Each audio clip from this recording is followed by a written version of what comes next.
வணக்கம், உங்கள் ராஜி. குடும்ப வாழ்க்கையில் எப்படி சிக்கனமாக இருக்கணும், செலவு எப்படி கம்மி பண்ணணும் அப்படின்னா, பணம் இருக்கும்போது நாம் செலவு அதிகமாக பண்ணுவோம். என்ன செலவு பண்ணுறோம் அப்படின்னே தெரியாது. அதிகமாக விலை போட்டு நாம் எடுப்போம். பணம் இல்லை அப்படிங்கிற பட்சத்தில் நாம் என்ன பண்ணுவோம், விலை கம்மியாக அந்த மாதிரி நம்ம செலவு பண்ணுவோம். எண்ணி செலவு பண்ணுவோம். கையில் காசு இல்லாத போது எண்ணி செலவு பண்ணுவோம்.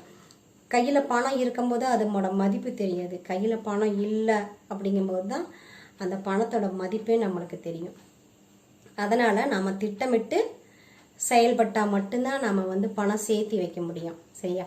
எப்படி அப்படின்னா, அன்றாட நம்ம செய்கிற செலவு, சின்ன செலவு முதற்கொண்டு, ஏதாவது ஸ்வீட்டு, ஏதாவது இப்போ நீங்கள் பீடி, சிகரெட்டு இந்த மாதிரியெல்லாம் இருக்கு இல்லையா, அந்த மாதிரி செலவு அது முதற்கொண்டு நம்ம எழுதி வைக்கணும். எழுதி வச்சா என்ன செலவு, எக்ஸ்ட்ரா செலவு என்ன செலவு அப்படிங்கிறத நம்ம எழுதி வச்சா மட்டும்தான் எவ்வளோ செலவு ஆகுது அப்படின்ட்டு நம்மளுக்கு தெரியும். அதை நாம் செலவு பண்ணாமல் குறைக்க முடியும்.